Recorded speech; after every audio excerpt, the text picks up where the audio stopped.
Olá, Olá, pessoal. pessoal. Com muito Com muito prazer, prazer. estamos aqui iniciando esse webinar, a mesa redonda, na verdade, contando aqui com umas personalidades espetaculares.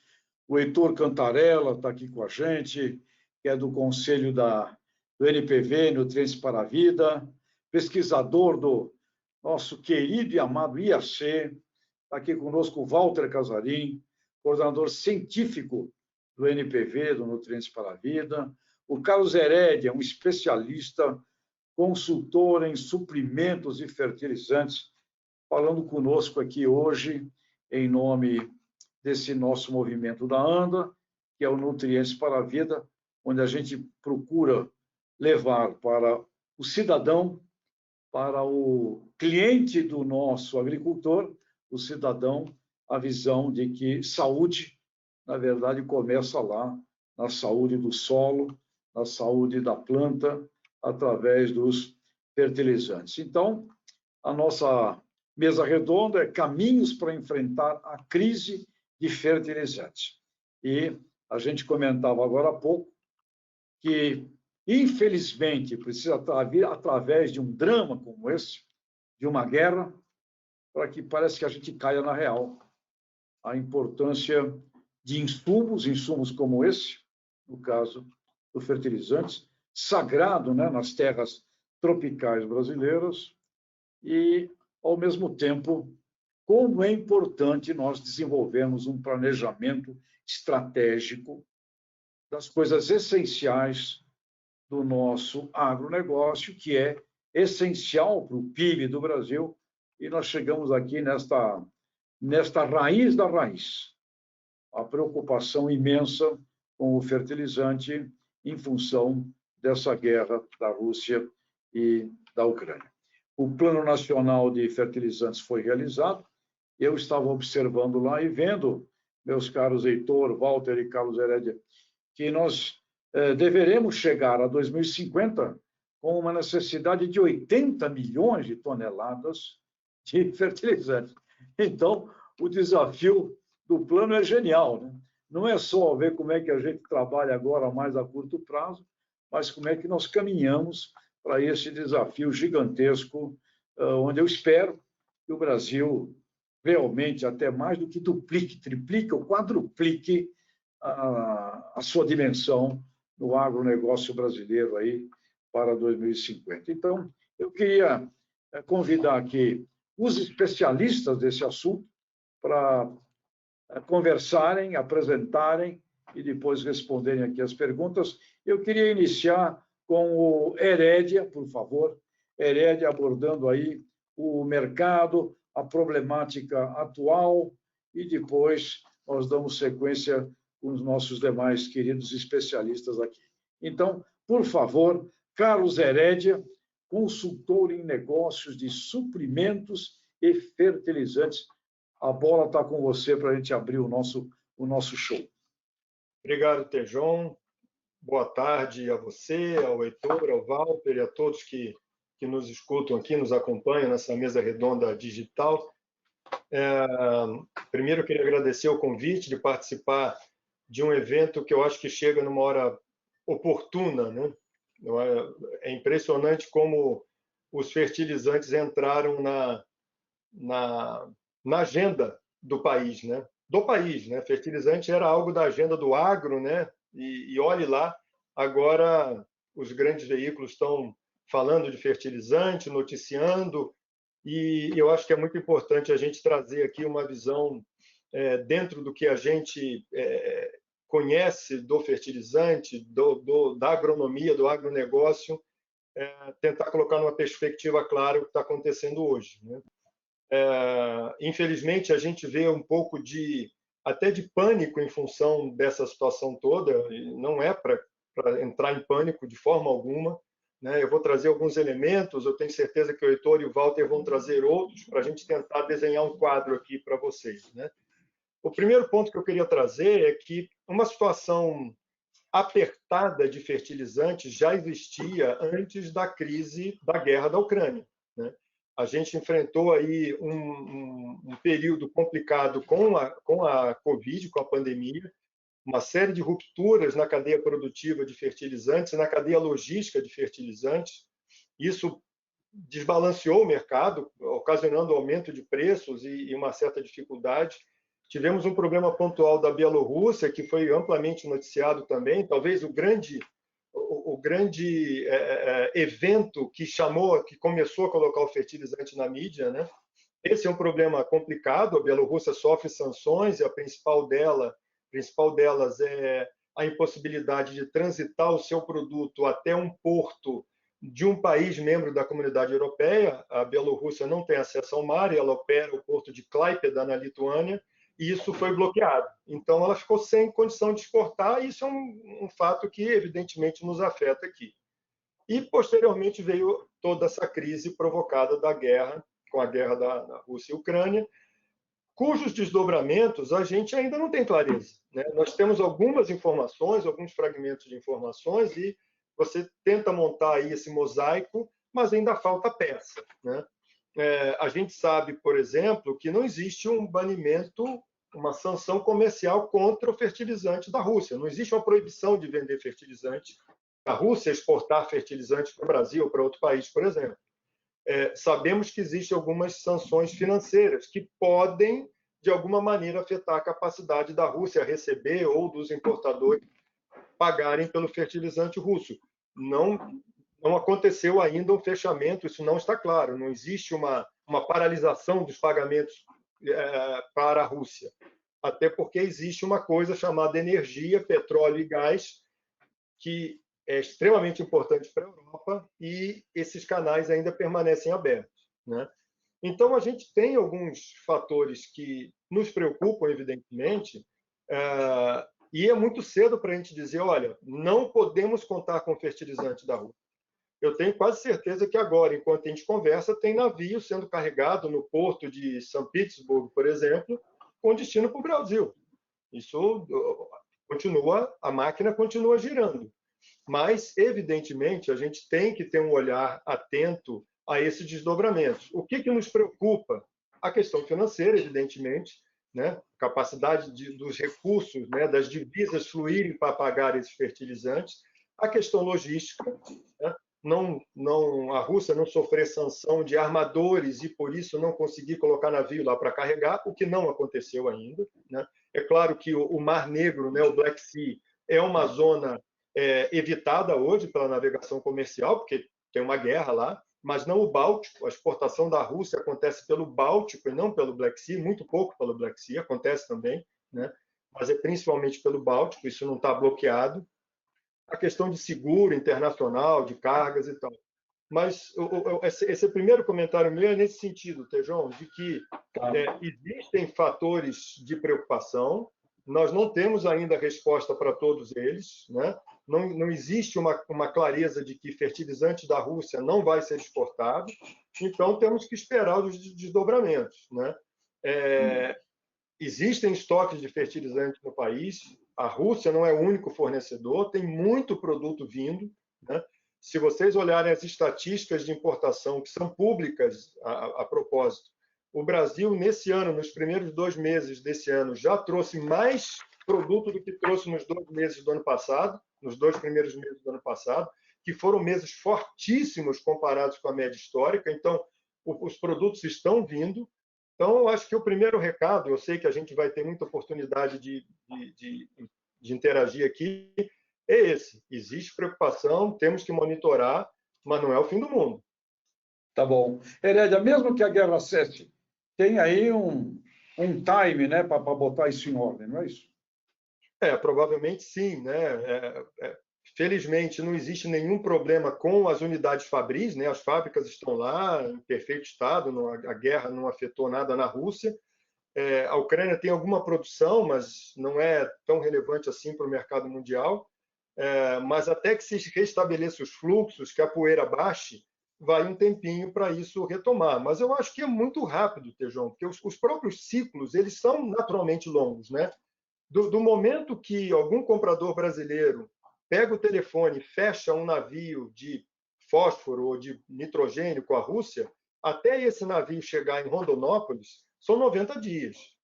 né? E essa máquina está andando, isso está andando, os produtos estão vindo. Então, não é nós não estamos falando de um negócio que é just in time, né? Não existe Toyota Fertilizer, né? Muito bem. Então, muito interessante. Bom, eu queria que vocês comentassem o Plano Nacional de Fertilizantes. Aliás, coisa velha, né? Eu já soube de planos como esse sendo feitos aí há 20 anos atrás, 30 anos atrás, e nunca saiu da gaveta. Eu queria que o Heitor comentasse o Plano Nacional de Fertilizantes. Nunca esquecendo que no nosso papo aqui, a gente objetiva tanto o pessoal especializado no agro, produtores, quanto consumidores de alimentos, quanto o cidadão urbano, que é aquele a quem o LPV também se dirige. Por favor, Heitor, o PNF. Obrigado, Tejon, e boa tarde a todos que nos assistem, né? É um prazer estar aqui discutindo esses assuntos de grande importância no momento. Eu gostaria, se você me permitir, voltar um pouquinho atrás na questão de suprimento, né? O Heredia, obviamente, cobriu quase tudo de importante que se tinha para falar do assunto. Mas acho que um ponto importante que eu vou enfatizar, que ele já mencionou, é não entrar em pânico. E lembrar que, apesar de todas as dificuldades, a Rússia e a Bielorrússia representam aí 20 ou 20 e poucos % das importações de fertilizantes do Brasil. Os 80% vêm de outros lugares que não estão em guerra, ou seja, o nosso mercado vai ser afetado, está sendo afetado, os preços já refletem isso, existe uma certa preocupação dos agricultores, mas a gente tem que colocar isso em perspectiva também, né? O mercado ele está funcionando, tem navios chegando, muitas compras foram antecipadas, então não é para pânico, é para preocupação, mas não é para pânico. O Plano Nacional de Fertilizantes veio em boa hora, né? Embora ele não tenha sido concebido por causa dessa crise, né? Ele já vem sendo estudado aí há pouco mais de um ano. Vai ser importante para o futuro, mas ele não vai resolver nada dessa crise. Para que uma fábrica de fertilizantes seja montada e produza, precisa de muito capital, licenças, tempo, recursos, e, enfim, isso demora anos, né? Então, essa crise nós não vamos resolver com o Plano Nacional de Fertilizantes, mas certamente ele vai ser um divisor de águas, porque agora a gente entendeu, talvez mais agudamente do que nunca no passado, né? O Tejão já mencionou que nós tivemos outros planos e que ficaram como planos, não aconteceu nada, mas agora eu acho que nós temos uma situação diferente.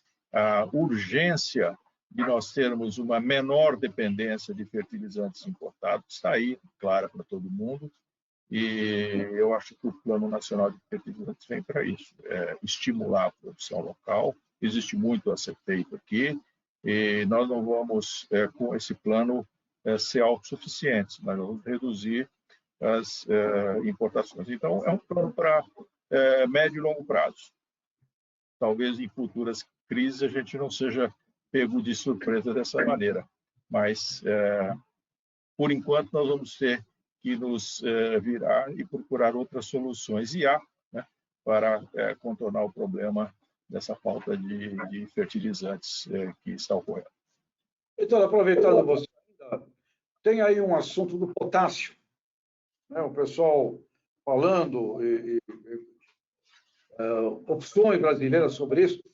Temos condição de ter esse minério precioso aqui no Brasil? O Brasil tem vários depósitos na costa de Sergipe, vários outros depósitos no mar, né, próximo do litoral, e um grande depósito na Amazônia, na região do Rio Madeira.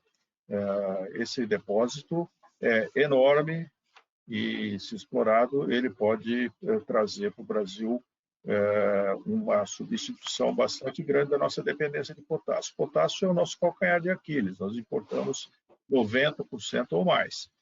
Se explorarmos essas jazidas da Amazônia, nós certamente teremos uma redução da dependência. Não é uma solução muito simples. Se fosse, ela já teria sido resolvida. Faz bastante tempo que se fala nisso, né? A Petrobras descobriu essas reservas quando ela estava explorando petróleo.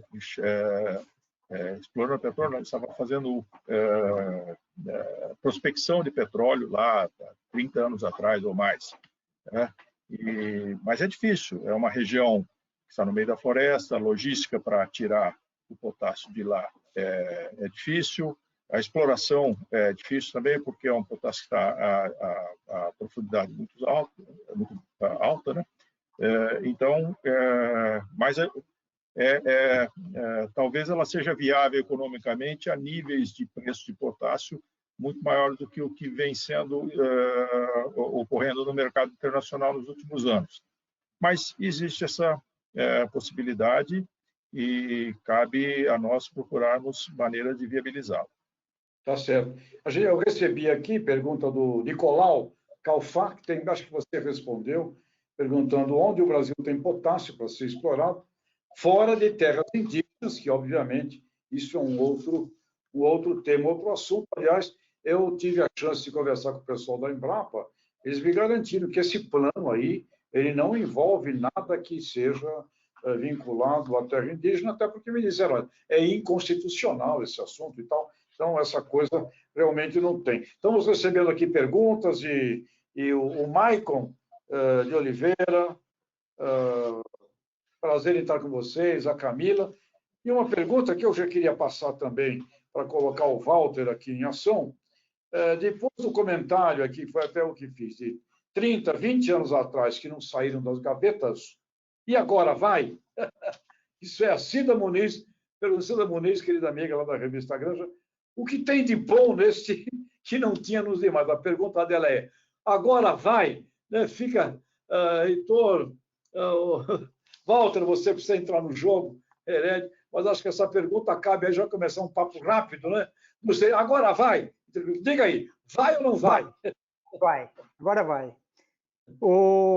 Obrigado, viu, Tejon? E prazer estar aqui com você, com Cantarella e com Herédia. E uma boa tarde para todos que estão nos assistindo. Eu acredito que agora vai. O agro tomou uma proporção tão grande dentro do Brasil, né, como algo que está fazendo essa máquina de economia funcionar. E existe um probleminha que é o fertilizante. Nós somos realmente dependentes do fertilizante. Então, nós precisamos desse insumo para que essa máquina, né, chamada agronegócio continue a funcionar da forma como está, né? Se você me permitir, eu queria fazer um pequeno comentário sobre o Plano Nacional, né, que uma coisa positiva é que ele não está mostrando uma autossuficiência do Brasil em fertilizantes, mas sim uma redução dessa dependência que cai de 85% para 45%. Isso já é significativo. É uma coisa escalonada, buscando em 2050 ter aí uma produção de 15 milhões de toneladas, né?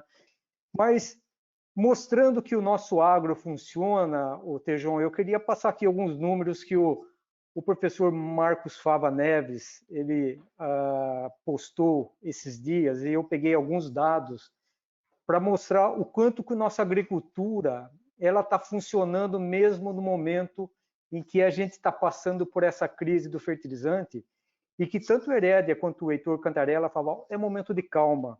Olha só, nós saímos de 6,8 bilhões, né, para 10,5 bilhões de toneladas, que é o recorde do mês de fevereiro, isso no mês de fevereiro de 2022. Nós aumentamos 33,7% no volume exportado de produtos do agro, né? Enquanto as importações foram de 1,25 bilhão, né? Nós tivemos esses 10,5 bilhões de dólares que nós exportamos, né, em fevereiro. E importamos 1,25 bilhões. Então, nós estamos com um saldo de 9 bilhões de dólares, né, vindo do agro. A soja, 6,2 milhões de toneladas, 70% a mais.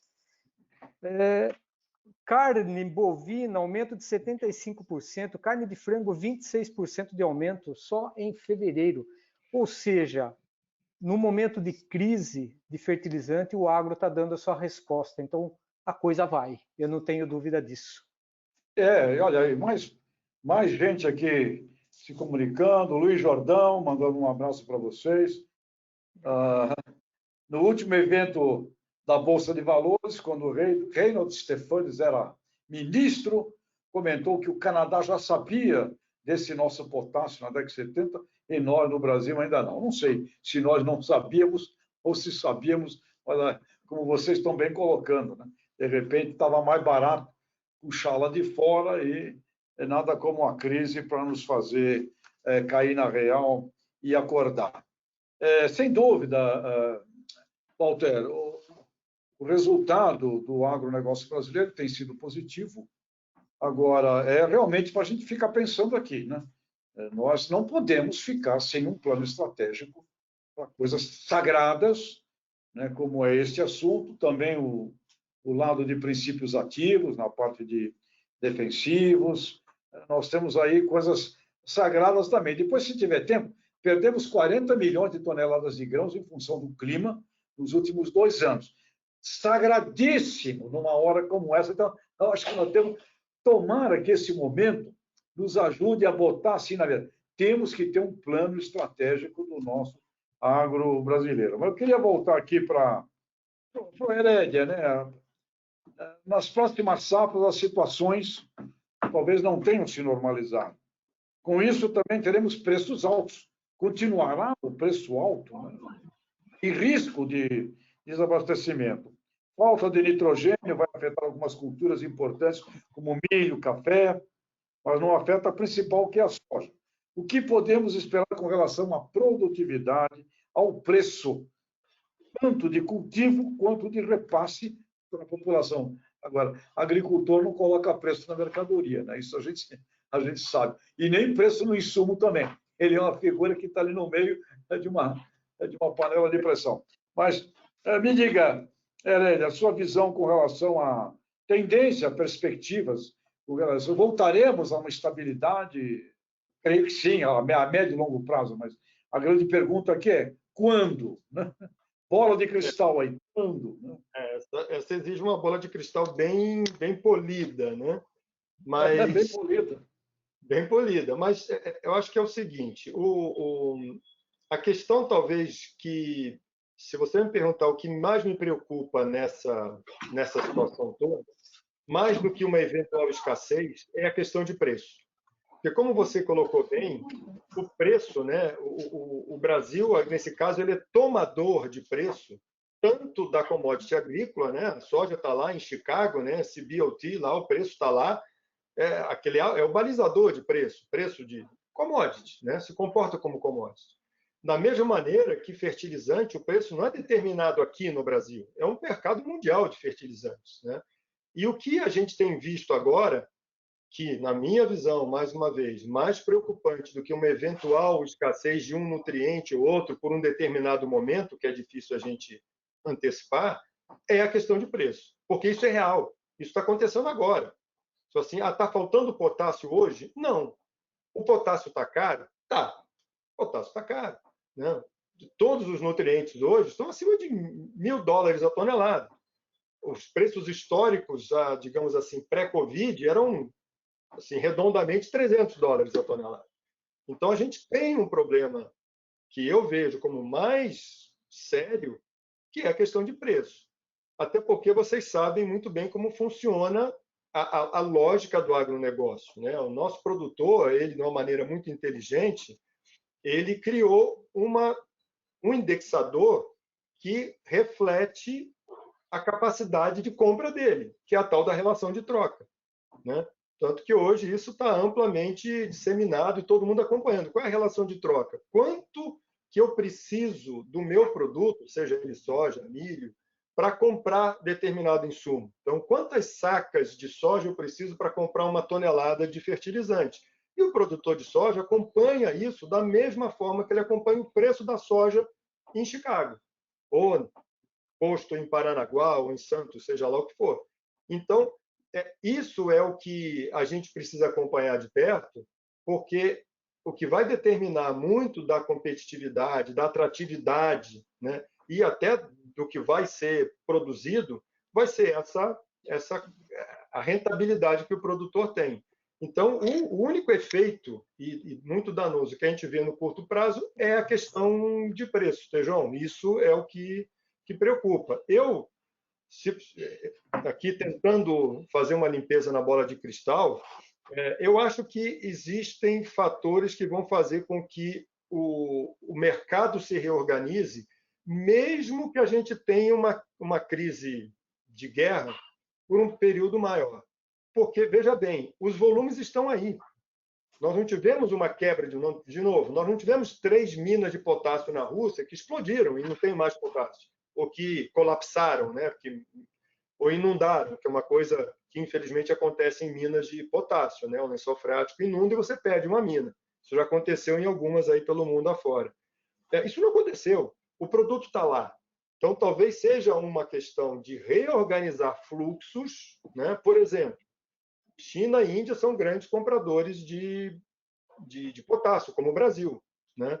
E compram do Canadá, compram dos alemães, compram da Rússia e da Bielorrússia. Será que em determinado momento esses fluxos não se reorganizam para que Rússia forneça mais para a China e Índia, já que existe um certo alinhamento, a gente tem acompanhado isso, e os outros estejam liberados para vir para o Brasil, Europa ou outros mercados? Então, eu acho que o mercado tende a se reequilibrar de alguma maneira, considerando que a gente não tem uma ruptura de volume. Os volumes estão aí, né? São só os fluxos que, por razões exógenas, eles estão prejudicados hoje, né? Tá bom. Tenho recebido questões aqui. Uma é do Luiz Jordão, perguntando ao Cantarella, a curto prazo, Cantarella, como aumentar a produção brasileira de fertilizantes nitrogenados? Caso não tenhamos opções a curto prazo, a médio prazo teríamos. As plantas da Petrobras seriam uma saída? Pergunta do Luiz Jordão. A Petrobras desativou algumas plantas em 2019 e 2 delas, uma em Sergipe e outra na Bahia, estão voltando a operar. Então, é uma oferta adicional de nitrogenados que vai acontecer agora, já está acontecendo, né? A fábrica que foi adquirida pela Iara em Cubatão está sendo reformada, deve também aumentar a produção. Existe aquela fábrica de Três Lagoas que começou a ser construída lá atrás, que era uma fábrica bastante grande, para mais de 1 milhão de toneladas de N por ano, e que foi, por questões políticas e econômicas, ela foi desativada antes de começar a trabalhar. E agora ela está sendo negociada com o grupo russo. E se ela for colocada em funcionamento, isso deve acontecer eventualmente, né, após esses atritos aí da guerra cessarem, vai ser uma grande produção de nitrogenados no Brasil. Existem potenciais para outras fábricas. O problema dos nitrogenados no Brasil é o fornecimento de gás natural, que é a matéria-prima que é responsável por uma parte do custo da produção de amônia. E esse é um gargalo que o Brasil tem desde sempre, né? O Brasil não tinha produção muito alta de gás natural e os preços do gás natural no Brasil estão descolados dos preços internacionais, são muito mais altos. Isso faz com que a amônia e a ureia e outros fertilizantes nitrogenados produzidos no Brasil tenham um custo maior do que o preço internacional. Como o Heredia mencionou, esses preços são mundiais, né? Então, se a gente for produzir ureia ou amônia aqui no Brasil a um custo muito alto, o comprador vai comprar lá fora, né? Então, esse é um gargalo que o Plano Nacional de Fertilizantes deve também ajudar a resolver, né? Um suprimento adequado de gás natural a um preço compatível com o mercado internacional para viabilizar a produção interna de fertilizantes nitrogenados. Tá certo, André. Aqui tem o Eduardo César. Um abraço lá, hein? Gerente de fertilizantes da Agroamazônia, perguntava exatamente o que você acabou de explicar com relação à produção de nitrogenados e elogio, hein? Grande webinar, parabéns. Outra questão que recebo aqui é do Maicon de Oliveira, e aí veja qual de vocês quer responder. O que falta nas lideranças políticas e do agronegócio para que, de fato, possamos acessar essa vasta riqueza mineral presente em nossos solos? Quem é que quer responder o que está faltando nas lideranças aí? Eu não sei se é só uma questão de faltar alguma coisa na liderança. Obviamente existem gargalos de preço, de legislação, de taxação, né, que às vezes faz com que seja mais fácil e barato produzir ou importar do que produzir localmente. Então, essa é uma questão. Eu acredito que essa crise atual e a importância que vem sendo dada ao Plano Nacional de Fertilizantes vai fazer com que a classe política e os empresários prestem mais atenção nisso, né? E essas questões regulatórias e de impostos estão colocadas no Plano Nacional de Fertilizantes, né? Mas existem também as questões de preços, né? Nós estávamos comentando há pouco aí a questão do custo de produção de potássio na Amazônia, né? Existem dificuldades técnicas, logísticas, de legislação, de aprovação de normas, enfim, para a produção de potássio. Então, assim, o potássio a ser produzido na Amazônia vai ser um potássio caro. Então, é a mesma coisa para o nitrogenato. Se a gente for fazer nitrogenato com gás natural caro, que são os preços que acontecem no Brasil, nós podemos até produzir, mas ele não vai ser competitivo. E o mercado vai preferir importar. Então, esses são assuntos que o Plano Nacional de Fertilizantes aborda, e eu acho que a classe política, os governos e até os setores empresariais vão se envolver nisso, e a gente espera ter algum tipo de solução para isso nos próximos anos. Também acho, Cantela, a missão da sociedade civil organizada, mais governo, né? Não é só de um ou só do outro. Walter, uma questão aqui para você, então. Podemos dizer que o produtor vive um momento de incertezas. Como se planejar? Alternativas que ele pode aplicar? Essa pergunta também vale alguns bilhões, viu? Como que eu sou produtor? Como é que eu me... O que eu faço? Fala para mim, eu sou produtor rural, o que eu faço? Realmente é um momento de certeza. Eu diria que é o momento de você avaliar o seu sistema, e o primeiro passo para isso é você fazer uma análise de solo para conhecer a fertilidade do seu solo, para que você possa tomar algumas decisões, né? Então, quando você faz essa avaliação, você vai saber a real necessidade de você aplicar calcário para corrigir o seu pH e assim ter uma disponibilidade maior de nutrientes. Isso vai facilitar muito o aproveitamento do fertilizante que você está aplicando, né?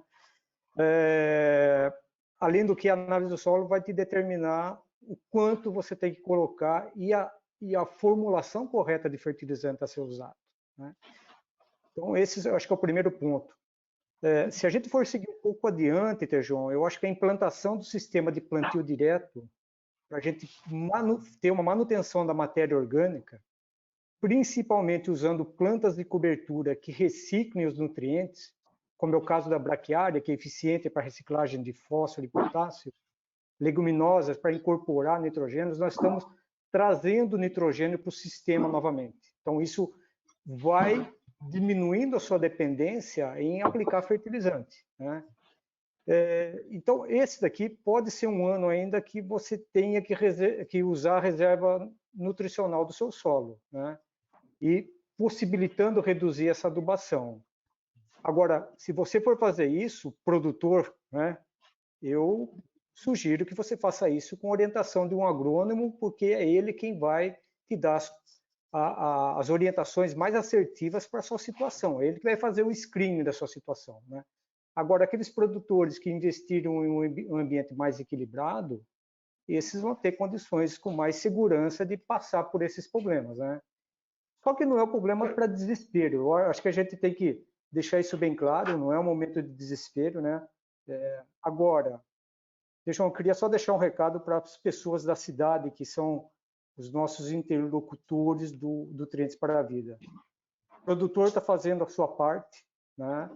Agora, o pessoal da cidade vai ter que entender que a produção de alimento despende muita energia, não só do produtor, mas energia como dos insumos, e ele tem que tomar cuidado com o desperdício de alimento, porque essa é a forma dele valorizar tudo isso. Então, vamos fazer a parte no plano rural, no campo, mas vamos fazer a parte também dentro da cidade, tá? E é importante, não é? Desperdício, segundo a FAO, é de 30% de tudo que é produzido no mundo jogado fora. E do fertilizante, vocês me corrijam, dados que a Embrapa me passou, 40% também tem de desperdício. Você confirma ou corrige esse dado. Mas nós temos uma luta aí anti-desperdício considerável, né? Você tocou no assunto voltado para o consumidor e o movimento de nutrientes para a vida, quer dizer, um solo, uma planta bem nutridos é saúde para a gente aqui no consumo final. Qual a mensagem que vocês dariam? Você já mandou a sua com relação a um olhar muito carinhoso e cuidadoso sobre desperdício. Mas eu queria ouvir também aqui a visão não só a sua, mas do Herédia e do Cantarella sobre esse tema na ótica do consumidor final, da gente que está aqui dando o alimento. Se você me permite, João, você lembrou lá atrás, na sua introdução, que essa crise trouxe para o ambiente urbano, né, a discussão a respeito de fertilizantes, do papel dos fertilizantes, e muita gente não tem ideia do que são os fertilizantes, né? E essa é a nossa briga no Nutrientes para a Vida, né? Fazer esse esclarecimento, e eu acho que essa é uma oportunidade ímpar. Os nutrientes que estão contidos nos fertilizantes, eles não são substituíveis, né? Eles não são substituíveis, os nutrientes são partes integrais dos vegetais, são naturais, eles não são alguma coisa fabricado no laboratório, sintetizado e levado para o campo. Não, eles são reciclados na natureza. Fósforo e potássio vêm de depósitos minerais, o nitrogênio é da atmosfera, e todos eles estão aí nas plantas, né? Então, a gente pode citar fazer um paradoxo aí. Se você pegar uma planta de milho que foi adubada o ano passado e analisar, ela vai ter mais ou menos 5% da sua matéria seca em nutrientes minerais. Se você for lá na Amazônia, lá no meio do mato, onde ninguém nunca passou com um saco de fertilizante, cortar um pedaço de uma planta lá, de uma árvore e analisar, ela vai ter mais ou menos 5% de nutrientes minerais. Então, eu acho que isso é importante para o nosso público ter em mente que nós estamos falando de compostos que são parte da planta, parte natural da planta, e por isso eles não são substituíveis. Você não substitui nitrogênio por nada, ou fósforo por nada, ou potássio por nada. Eles têm que estar lá. Então, se ele não estiver como fertilizante, a planta vai retirar do solo, ele pode ser reciclado, né, como matéria orgânica, como composto, etc., mas é imprescindível. Eu acho que esse é um conceito importante para o nosso público ter em mente, né? A natureza do que tem dentro de um saco de fertilizante. Herédia, a sua visão, por favor. aqui eu gostaria de muito mais conclamar as pessoas a aproveitarem essa oportunidade aonde o fertilizante está sendo mais conhecido para fazer um pequeno aprofundamento no seu conhecimento, não evidentemente os agrônomos, né? Estou considerando que nós temos um público urbano que está se interessando pelo assunto, né? E aí convidar a participar, a pesquisar dentro do NPV, do Nutrientes para a Vida, da página do NPV, que a ANDA patrocina com muito orgulho essa iniciativa, para conhecer um pouquinho mais o papel do fertilizante, o papel da nutrição de plantas, né? O que isso representa para a nossa saúde. Esse é um investimento que a ANDA faz com muito prazer e sabe que é de longo prazo. A gente precisa interagir com a população urbana. O Brasil já é um país predominantemente urbano, né? E que precisa conhecer isso. E não só essa parte, digamos assim, negra de uma crise proveniente de uma guerra e segurança alimentar. Não é isso. Eu acho que tem muita coisa bacana que as pessoas vão levar para a sua vida se elas dedicarem um pouquinho de tempo a entender o papel do fertilizante, como que funciona a dinâmica com a planta. Afinal de contas, todo mundo faz pelo menos 3 refeições por dia e está se alimentando do que o campo produz, né? Tá certo. E aproveitando nesse sentido, uma pergunta aqui do Rodrigo Fracari, mais ou menos vocês falaram isso, mas ele pede uma ênfase aqui. O Rodrigo diz: quais as opiniões quanto ao uso de fertilizantes orgânicos e organominerais? Seriam um possível substituto aos convencionais? Pergunta o Rodrigo Fracari. Quem entra nessa aí? Posso responder? Começar? Por favor. O Heitor. Não, eu acho muito difícil para grandes culturas nós substituirmos os fertilizantes minerais por orgânicos. Até porque os orgânicos, a concentração de nitrogênio, fósforo e potássio são muito baixas. E a quantidade necessária para você deslocar de uma região como, vamos colocar São Paulo, que está recuperando esses nutrientes, e enviar para o Mato Grosso, é muito dispendioso, né? Então, enquanto você leva um caminhão de fertilizante mineral, você vai precisar de pelo menos 15 de fertilizante orgânico. Seria a melhor coisa, né? A gente devolver para o solo os nutrientes na forma reciclável, né? Orgânico, porque o orgânico ele tem um efeito sobre a parte física do solo, mas não é possível isso, não é possível. Então, o orgânico ele tem um efeito bastante positivo próximo das regiões aonde ele está sendo produzido, né? Se nós pensarmos em como a cana resolve o seu problema ambiental usando a vinhaça, usando a torta de filtro, né? Que são resíduos da produção do álcool ou do açúcar, mas essas aplicações elas ficam muito próximas da usina, né? Chega a uma certa distância, ela fica inviável pelo valor econômico ou o preço de transporte. Então, é importante? Mas nunca vai substituir o mineral. Tá? Isso é básico. Se eu puder complementar, Tejon, por favor. O Walter colocou muito bem, mas eu queria dar ênfase num outro aspecto. Usar fertilizantes orgânicos é uma obrigação nossa para reciclar, reaproveitar resíduos. Eu acho que qualquer agricultor que seja digno desse nome faz isso, né?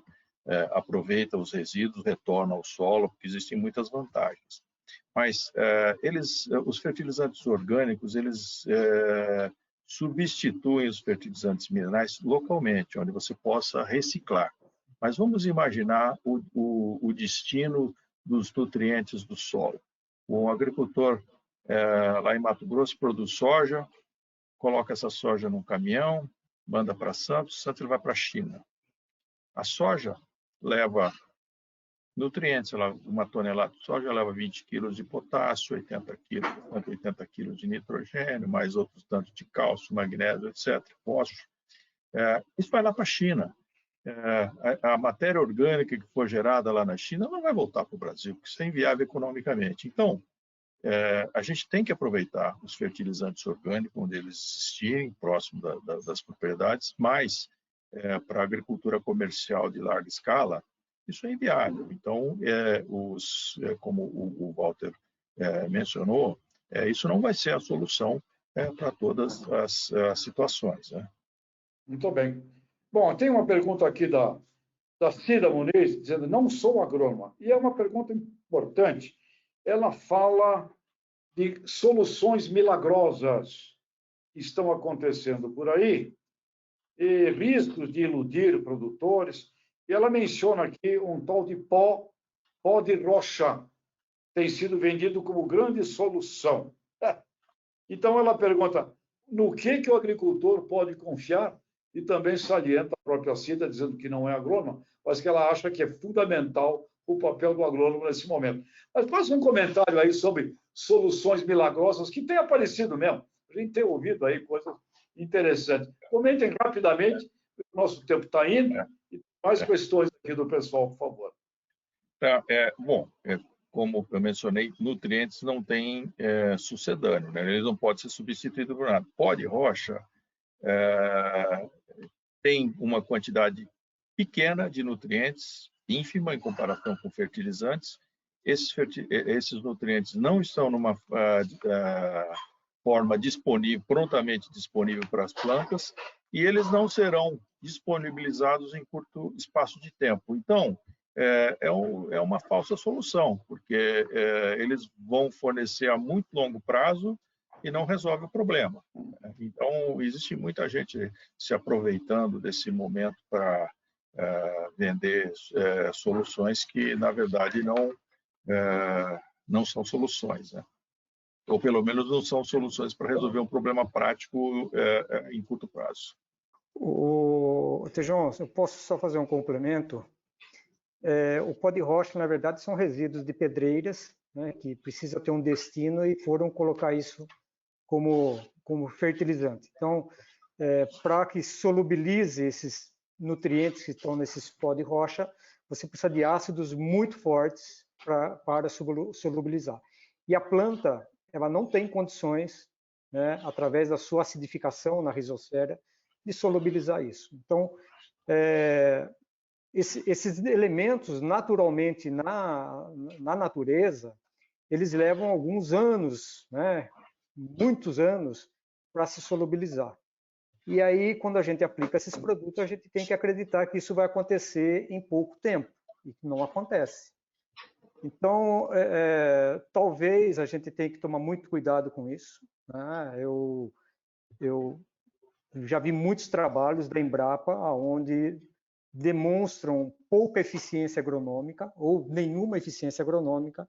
Então, vamos aí pensar que o caminho são os fertilizantes que tradicionalmente a gente usa, seja ele orgânico, seja ele mineral, seja ele organomineral.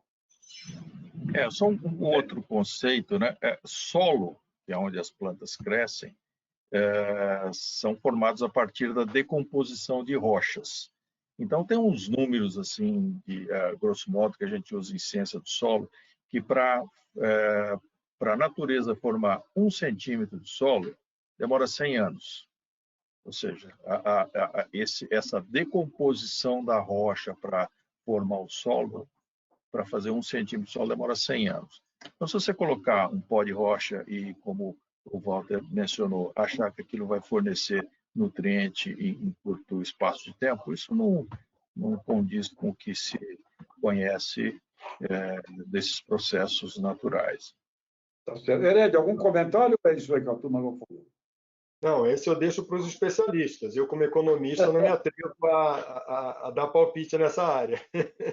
Você pode dizer que você tira do bolso, mas não sabe muito bem qual é o retorno, né? Bom, olha, tem aqui o Luiz Paulo da Fertipar mandando um elogio aí para todo mundo. E uma pergunta, né, que a gente vai caminhando aqui para os últimos 10 minutos, uma pergunta do Nicolau Calvá. Ele diz, frente às dificuldades geopolíticas atuais, nosso ano agrícola 22-23 corre riscos, eu diria, de que tamanho, né? e isso aí vai para vocês, os nossos grandes visionários do planeta, porque, novamente, é uma pergunta daquelas. Mas vamos responder aqui ao Nicolau, na visão de vocês, qual é o tamanho do risco para a nossa safra 22-23? Eu acho que desculpa, vai lá, Heitor. Eu acho que o risco é relativamente pequeno, porque, como o Herédia mencionou, a boa parte dos fertilizantes já foi importado, continua chegando. Nós vamos ter uma interrupção de fornecimento de alguns nutrientes de alguns fornecedores, mas isso não vai zerar. Provavelmente vai haver falta pontual de nutrientes aqui ou ali, porém, a gente tem alternativas para isso, né? O Walter já mencionou algumas alternativas. Nós usarmos os estoques dos solos. Os bons agricultores que adubam racionalmente o seu solo acabam tendo níveis de fertilidade médios ou altos, que significa que existe um estoque de nutrientes no solo para ser utilizado em épocas como essa. Quer dizer, a poupança, né? Esse é o ano de utilizar essa poupança. Faz análise do solo, vê o que tem lá e utiliza o fertilizante com mais parcimônia para recompor aquilo que falta naquele solo, usar calcário para aumentar a disponibilidade do que está lá no solo. Enfim, existem várias alternativas para que a gente passe por um ano um pouco mais difícil, até que os fluxos de fertilizantes mundiais se recomponham. Então, eu não acho que vai ser uma tragédia. Pode até haver uma pequena perda de produtividade em algumas regiões, em alguns tipos de solo, mas eu não antevejo uma catástrofe, né? O Walter, outro dia, numa discussão nossa, falou: se nós tivermos um ano bom de chuva, talvez a gente tenha um recorde de produção, né? Então, passo aí a bola para o Walter. Quem sabe São Pedro dessa vez nos ajuda, né? Pois é. Não, Tejão, eu não tenho dúvida disso. Eu não tenho também uma bola de cristal aqui, mas se nós tivermos um ano de chuva regular, nossa agricultura vai continuar produzindo, batendo recorde de produção, né? Isso significa que nós vamos continuar alimentando esse povo, alimentando o mundo. Logicamente que a gente não pode deixar de adubar, né? A gente pode estar reduzindo o produtor pode reduzir sua adubação, porque ele tem que manter a sustentabilidade do seu sistema, né? Isso é fato notório, né? Agora, esse ano ainda nós vamos se sustentar muito bem. Logicamente que essa situação deve passar rapidamente e sou bastante positivo quanto a isso. E nós vamos já passar para 2023, 2024 regulamentado em termos de abastecimento de fertilizante e voltando nos patamares de tranquilidade. Mas eu acho que não é momento para pânico, não. Eu concordo com meus colegas. Eu acho que, como eu já enfatizei, eu, pelo menos por enquanto, eu tenho mais preocupação com preços do que com escassez. Não estamos aqui para minimizar o problema ou mascarar um problema. Evidentemente que corremos algum risco, podemos ter algum problema pontual, né? A gente tem um olho mais atento para a questão do potássio, porque a Bielorrússia já é um problema conhecido e a Rússia também é um player importante no potássio, e potássio é o nutriente que tem a maior concentração de fornecedores, né? Então, esse exige um pouco mais de cuidado, mas eu diria que o maior problema no curto prazo é a questão de reequilíbrio de preços, porque operar nesse cenário, Tejon, é muito ruim para todo mundo. Você, mas o fertilizante está caro, isso é bom para alguém. Não, aqui dentro do Brasil não é bom para ninguém. A própria empresa de fertilizantes, ela tem um cenário extremamente volátil e muito difícil para ela tomar a decisão. Se você considera que há um mês você tinha um produto a $800, que agora está a $1.100, com que segurança você vai para o mercado, independente de dificuldade ou não, fala assim, olha, me buca 2 navios aí, porque eu estou tranquilo. E se daqui a uma semana o Putin fala assim, vou tirar o time da Ucrânia, tudo volta e o preço daquele produto volta para 800? Como é que fica o prejuízo de quem comprou um insumo? Você entendeu essa volatilidade extrema? Ela é difícil. E esse dilema que eu relatei aqui com relação ao distribuidor de fertilizantes, ele é a mesma coisa em relação ao produtor. Se ele fala, bom, eu vou me antecipar e vou pagar esse produto 1.100 e daqui a um mês ele está a 800, ele fala, puxa, eu deixei dinheiro na mesa. Uma boa parte da minha rentabilidade pode ter ido embora. Então, esse é o que me preocupa, esse cenário volátil e a questão de preço que dificulta uma tomada de decisão fluida do setor, como vinha acontecendo nos últimos anos. O mercado estava muito bem ajustado aqui. Os produtores capitalizados, com a consciência que o Heitor e o Walter já relataram, se a gente faz o planejamento, ele sabe que tem que se programar. Agora está todo mundo em dúvida, né? Então, nós estamos fazendo esse webinar aqui para tentar dissipar um pouco dessas dúvidas, né? Mas algumas permanecem. Infelizmente, a bola de cristal ainda continua embaçada, Tejão, apesar do polimento. Aproveitando você, economista, o pessoal sempre fez uma relação de insumos com toneladas, sacas, etc. O grão, o alimento, vai continuar alto, né? Sim, sem dúvida. A pior combinação que a gente poderia ter é uma combinação de preço de insumos crescentes e produção e preço agrícola baixando. Mas não é isso que a gente está vendo. Como o Heitor falou, estamos vendo preços recordes de trigo, de soja, milho, muito saudáveis, né?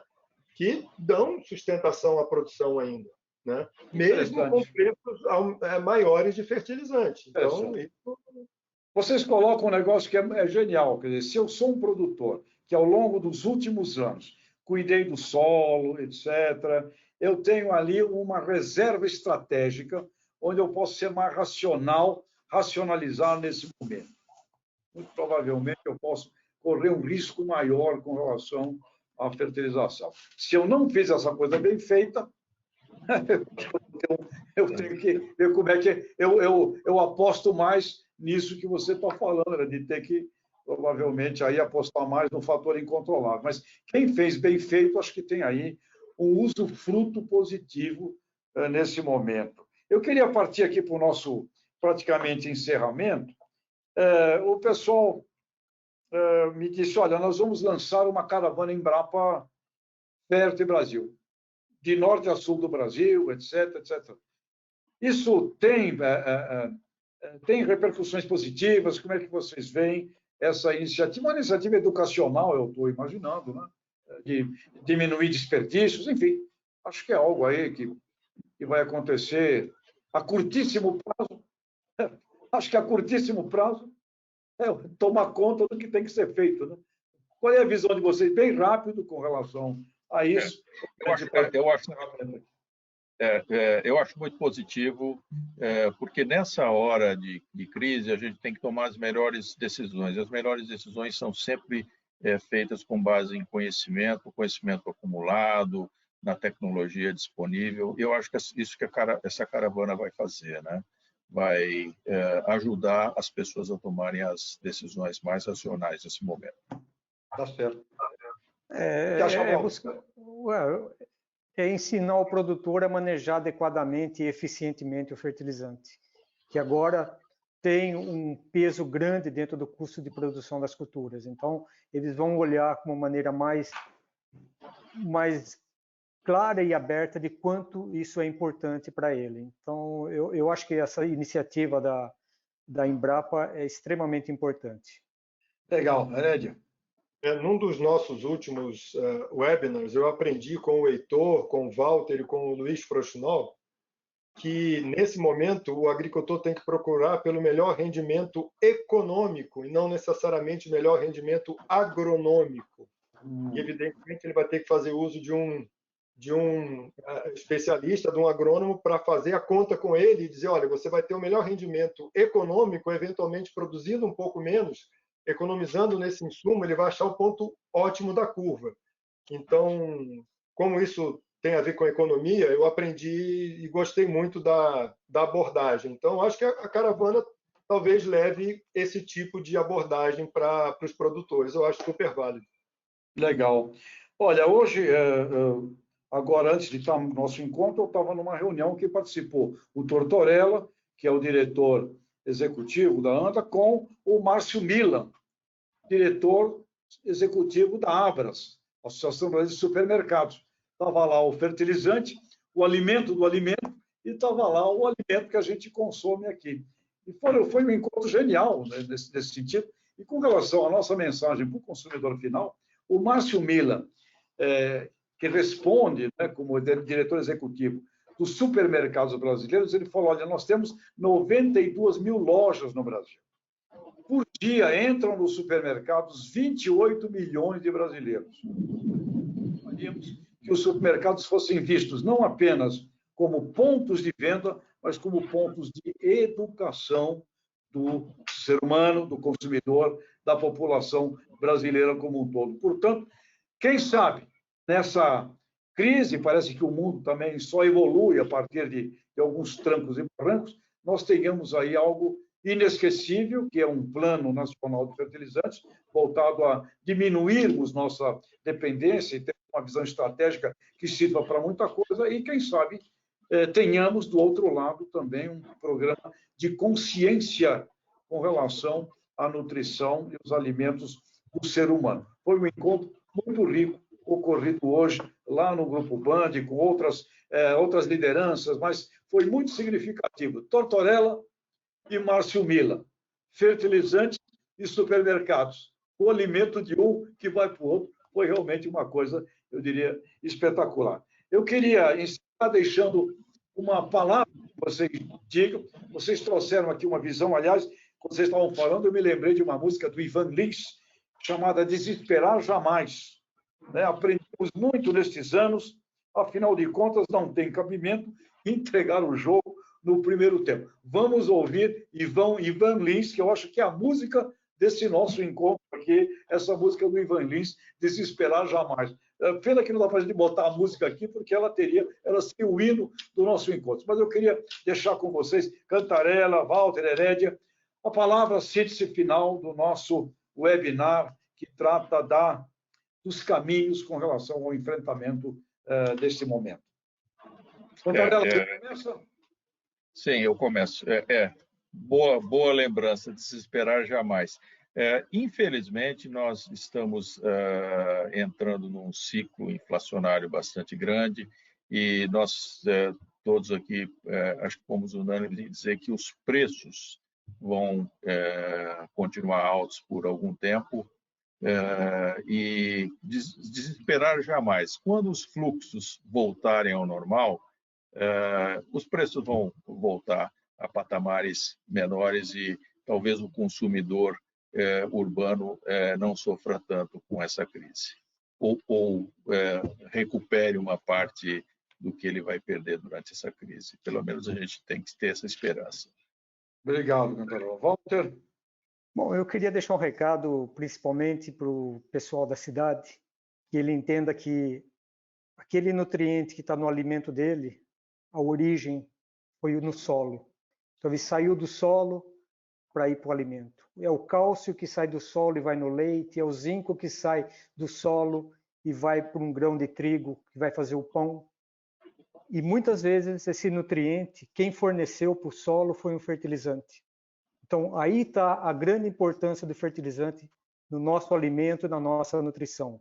Então, é alimentando o solo que nós alimentamos as pessoas, que é o grande slogan do Nutrientes para a Vida.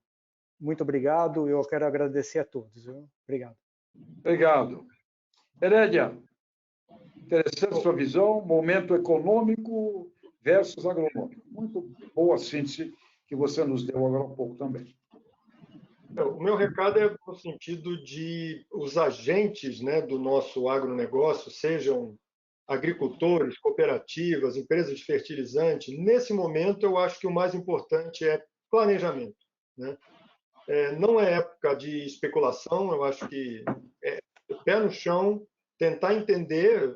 Eu sei que nós estamos aí lidando com uma equação de múltiplas variáveis, nós não temos a resposta para tudo isso, mas cautela, estudo, planejamento, para que a gente tome a decisão mais acertada possível, sabendo que tem um nível de incerteza e por isso que não adianta querer dar um passo maior do que a perna. É um ano de ser conservador, de estudar a situação e tomar uma decisão com calma.